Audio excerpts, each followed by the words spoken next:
So without a major delay, because our also interpreters, we thank you very much already, because we have now all the debate with the experts. I give the floor until the end of this briefing, until the concluding remarks, to ISG Viwanou Gnassounou. I mentioned quickly this morning, not only thank you for hosting us in this house, for all the work you have done.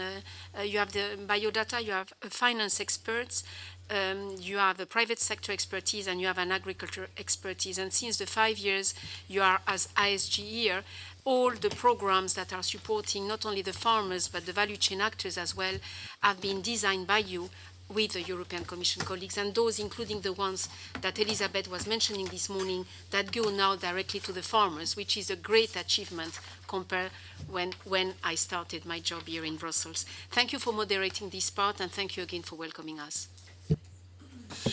Thank you. Merci beaucoup, Isolina. Je ne vais pas faire comme tu as fait. Thank you very much, Isolina. Well, although it's not merited, I'll accept the compliment, but it is no coincidence that I'm sitting next to my colleague and friend, Leonard Misi. As you said, all the work we've done over the past 5 years has really been carried out hand in hand. And I'm sure that there will be questions on the future of the CTA or its functions in the future. The advantage that we've had of our cooperation and that we're trying to renew through negotiations underway is that this is the only partnership in the world which has clearly set out the principle of shared management, even though the funding to a very large extent has come from the European Union. The Cotonou Agreement clearly sets out that no decision on the financing of activities can be taken without an express request from the beneficiary, either on the national or regional level or through the intermediary of the ACP Secretariat. What the CTA has done has always been done in partnership, and we have continued its action from Lomé through Lomé 3-4 to Cotonou. I thank Patrick Caron for saying this. The future doesn't necessarily lie in business as usual. I think a lot of people here in the room will agree that the CTA had a positive contribution, and I don't think there's any doubts about that. However, when we look at cooperation with the EU today, is that still the right instrument to move forward with the priorities that we have in sustainable agriculture?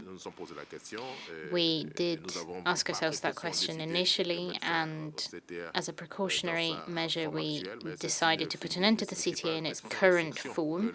That doesn't mean, however, that we put an end to the functions that the CTA has filled. So that's why we're here this morning, to look at what the CTA has done, what it represents with the briefings and all this information support.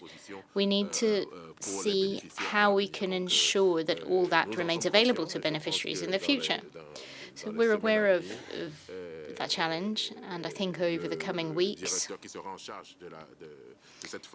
the director who will be managing this interim stage will work closely with us. We're very happy, by the way, to see someone who's already got experience in knowledge management there. And we will look at how we can ensure that we manage and safeguard that knowledge and use it. We are approaching the end of this session. So now we need to open this up for interaction with everybody in the room. We've had a number of contributions already.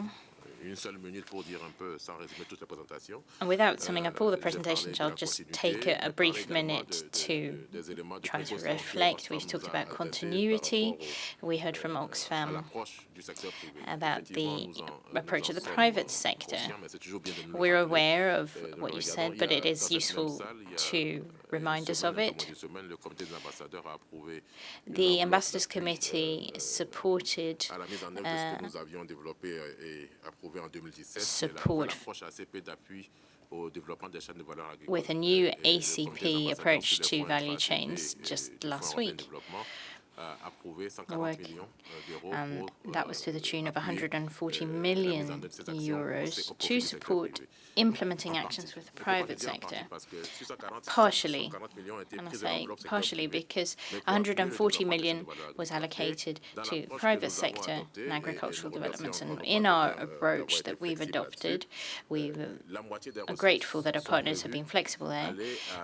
Half of the resources are envisioned to be devoted to not just direct investment, but also preparation of projects so that they are actually ready to receive investment. So we will be following up with small producers. We'll look at research activities.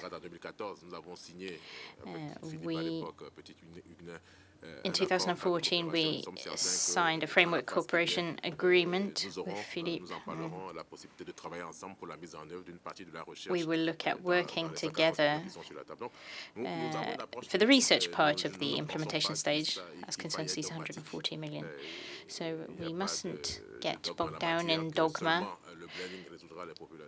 We can't think that planning alone will solve problems, even though with the EU they have a three-pillar approach and guarantees to investment, but we also have the dialogue and technical assistant parts which are included there.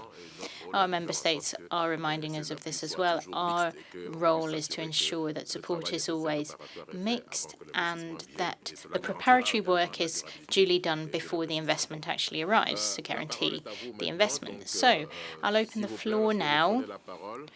And when you do take the floor, make sure you introduce yourselves. And if you represent an organization, mention that.